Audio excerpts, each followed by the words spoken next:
कल्पना कीजिए एक ऐसा युग कि जहां तलवारों से नहीं तर्कों से युद्ध जीते जाते थे। एक ऐसा दरबार जहां दुनिया के सबसे बड़े विद्वान शास्त्रार्थ के लिए जुटते थे। सम्राट जनक का दरबार। राजा जनक जिनके पास सब कुछ था, लेकिन मन में एक ऐसी प्यास थी जो बुझ नहीं रही थी। सत्य क्या है, मुक्ति क्या है। इसी सभा में एक दिन एक बालक प्रवेश करता है। उसका शरीर 8 जगह से टेढ़ा मेढ़ा है। चलने में उसे कष्ट हो रहा है। उसे देखते ही पूरे दरबार में ठहाके गूंज उठते हैं। विद्वान हंस रहे हैं, पहरेदार मुस्कुरा रहे हैं और खुद राजा जनक की आंखों में भी एक मुस्कान है। लेकिन तभी वह बालक रुकता है और एक ऐसी हंसी हंसता है जो सम्राट के अहंकार को चीर देती है। वह कहता है, राजन, मुझे लगा था यह सत्य की खोजी विद्वानों की सभा है, पर यहाँ तो सिर्फ चमार बैठे हैं। सन्नाटा छा गया चमार सुनते ही, यानी वो लोग जो केवल चमड़ी को देखते हैं। अष्टावक्र ने पहले ही चोट में पूरी दुनिया के बॉडी कॉन्शियस समाज का आईना दिखा दिया। उन्होंने कहा, क्या मंदिर के टेढ़े होने से उसके भीतर का आकाश टेढ़ा हो जाता है? क्या घड़े के टूटने से उसके भीतर की हवा नष्ट हो जाती है? फिर इस नश्वर शरीर को देखकर तुम मेरे ज्ञान का अंदाजा कैसे लगा रहे हो? यहीं से शुरू होता है अष्टावक्र गीता का वह सफर जो आज हजारों साल बाद भी उतना ही सच्चा है। अष्टावक्र गीता का पहला सूत्र, साक्षी। राजा जनक उस बालक के चरणों में गिर पड़े। उन्होंने पूछा, प्रभु, ज्ञान कैसे प्राप्त होता है? मुक्ति कैसे मिलती है? और वैराग्य क्या है? अष्टावक्र का उत्तर सीधा और घातक था। उन्होंने कहा, यदि तुम मुक्ति चाहते हो तो विषयों को विष की तरह त्याग दो और क्षमा, दया, संतोष और सत्य को अमृत की तरह पियो। लेकिन यहाँ एक गहरा मोड़ है। हम अक्सर सोचते हैं कि वैराग्य का मतलब जंगल जाना है। अष्टावक्र ने कहा, नहीं, वैराग्य मन की स्थिति है।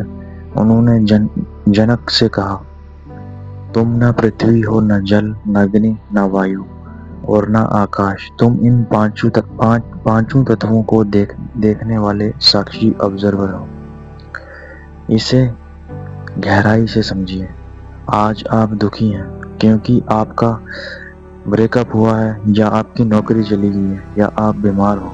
लेकिन अष्टावक्र कहते हैं, तुम वह बीमारी नहीं हो, तुम वह नौकरी नहीं हो, तुम वह हो जो इन घटनाओं को घटते हुए देख रहा है। जैसे ही आप खुद को अपनी समस्याओं से अलग करके एक दर्शक की तरह देखना शुरू करते हैं, आधी तकलीफ वहीं खत्म हो जाती है।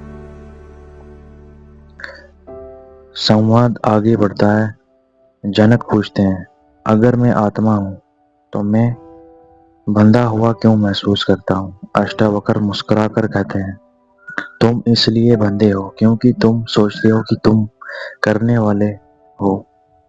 तुम सोचते हो कि तुम घर चला रहे हो, तुम पैसा कमा रहे हो, तुम सफलता पा रहे हो। ये अहंकार ही तुम्हारी जंजीर है। अष्टावक्र समझाते हैं कि ये ब्रह्मांड एक समुद्र की तरह है। इसमें अरबों लहरें उठती हैं और गिरती हैं। क्या एक लहर दूसरी लहर से अलग है? नहीं, अंत में सब पानी ही है। वैसे ही हम सब उस एक ही चेतना के हिस्से हैं। जब हम कहते हैं मैंने ये किया, तो हम खुद को उस विराट समुद्र से काटकर एक छोटी सी लहर मान लेते हैं, और लहर को हमेशा मिटने का डर रहता है, लेकिन समुद्र को कोई डर नहीं होता। अष्टावक्र का संदेश है, कर्ता भाव छोड़ो और होने के आनंद में जियो।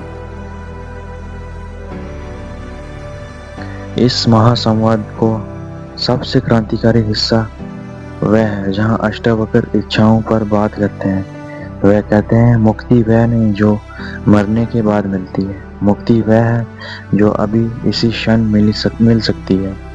कैसे? अष्टावक्र कहते हैं चित्त की शांति तब नहीं आती जब आपकी सारी इच्छाएं पूरी हो जाएं, क्योंकि इच्छाएं आग में घी की तरह है। शांति तब आती है जब इच्छाएं ही गिर जाएं। आज के डिजिटल युग में जहां हमें हर संकट कुछ नया चाहिए, नए फोन, नई कार, नया स्टेटस, वहां अष्टावक्र का ये दर्शन एक मेंटल डिटॉक्स की तरह है। वह जनक को समझाते हैं कि राजा होकर भी तुम भिखारी हो सकते हो अगर मन में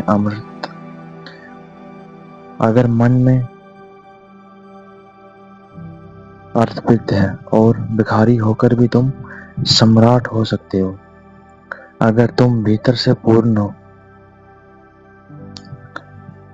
अध्याय 5 अंतिम बोध, अद्वैत का प्रकाश। संवाद के अंत तक पहुंचते पहुंचते राजा जनक की स्थिति बदल चुकी थी। अब वह सम्राट नहीं रहे, वह स्वयं बोध बन गए। उन्होंने कहा, आचार्य है मैं अब तक कहाँ भटक रहा था।